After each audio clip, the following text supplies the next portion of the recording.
आज सौभाग्यशाली कहानी आपके पास ले आ रही। आप सुन के बताएं कि आपको कैसी लगी। सुबह के 5 बजे थे कि प्रतिदिन की तरह सुमन ने अपना मेन गेट खोला और टहलने निकल पड़ी। थोड़ी दूर चलने पर उसे किसी नवजात शिशु के रोने की आवाज़ सुनाई दी। उसने इधर उधर देखा और आगे चल दी। सोचा कि भ्रम हुआ। जैसे ही वह आगे बढ़ी तो फिर उसे वहीं रोने की आवाज़ आई। कोई बच्चा कहीं से रो रहा था। सुमन ने देखा कि बच्चे की आवाज़ सड़क से बाईं ओर खड़ी फ्लैट से आ रही है। फ्लैट से सुमन ने उस कुछ दूरी पर टहल रहे लोगों को आवाज़ दी, अरे भाई साहब जल्दी आइए, यहाँ किसी बच्चे की रोने की आवाज़ आ रही है। जब तक लोग एकत्रित हुए बच्चा शांत हो गया। शायद वह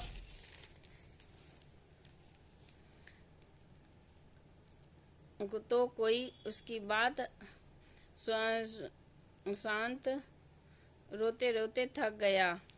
सुमन बार बार बोल रही थी कि इसी प्लाट से आवाज़ आ रही है, मगर कोई लोग कह रहे थे कि मैडम आपको भ्रम हुआ है, तो कोई उसकी बात का असमर्थ कर रहा था। सुनो, एक बार इसमें अंदर जाकर देख लो, सुमन ने कहा। तभी अचानक फिर से शिशु के रोने की आवाज़।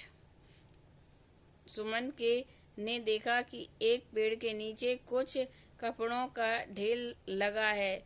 पास जाकर देखा तो उनकी कपड़ों में छिपा एक नवजात शिशु दिखाई दिया। शिशु जोर से रोता, फिर हाथों में उंगलियों को मुंह में भर लेता। और यह देखकर सुमन का दिल हिल गया और ममता उमड़ पड़ी। उसने जल्दी से शिशु को गोद में उठा लिया और प्यार करने लगी। धीरे धीरे सभी लोग उसी स्थान पर आ गए। पड़ोस की रीना भी उसे सहलाने लगी। शिशु के गले में माँ शेरावाली का लॉकेट था और हाथ पैर में लाल रेशमी धागे बंधे थे।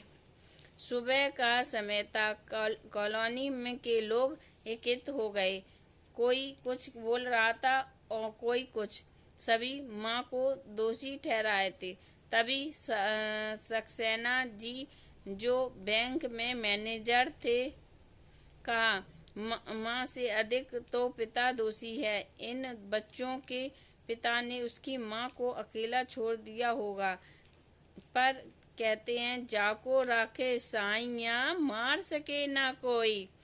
तभी सुमन ने कहा, कौन थी, क्यों छोड़ गई? ये सब कहने से कोई फायदा नहीं। अब इस बच्चे का आगे क्या करना है, इस पर विचार करना चाहिए। तब तक रीना बच्चे को दूध की बोतल भरकर ले आई।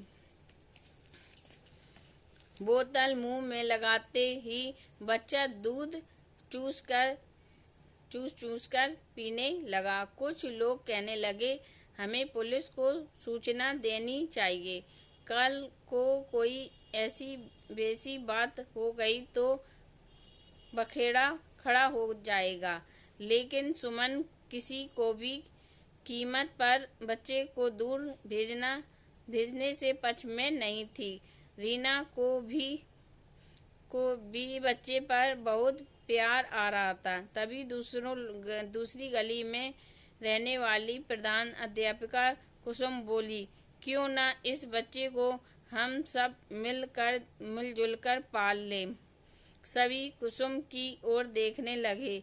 हाँ, मैं सच कह रही हूँ, इसकी एक माँ नहीं अनेक माँ होंगी जो इसे दुलारेंगी। इस पर हम सभी थोड़ी थोड़ी ममता लुटाएंगे तो इसका लालन पालन बड़े आराम से हो जाएगा।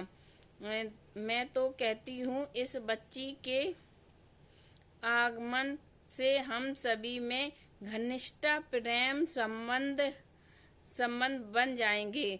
तभी सुमन को और रीना ने कहा, सुमन दीदी, आपने हमारी मुंह की बात छीन ली। हम सभी इसकी माँ बनेंगे की जिम्मेदारी उठाएंगे।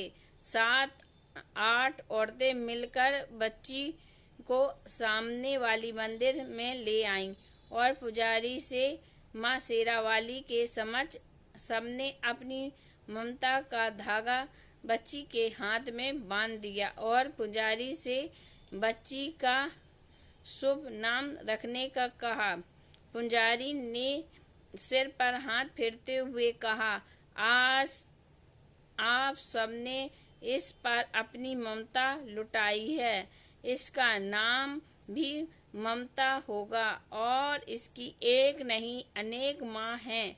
यह बच्ची बड़ी सौभाग्यशाली है। देखना एक दिन यह आप सभी का नाम रोशन करेगी। सौभाग्यशाली बेटी।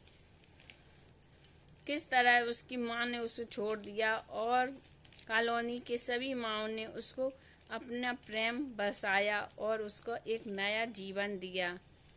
इसी सोच विचार से ऐसे ही सभी लोग अपने विचार बदलें और कुछ नया करें। इसी के साथ राधे राधे। कहानी अच्छी लगी हो तो सपोर्ट करें, सब्सक्राइब करें और अपना प्यार बनाए रखें। इसी तरह हम आपके लिए एक नई कहानी लेकर आएंगे, नए विचारों वाली। राधे राधे।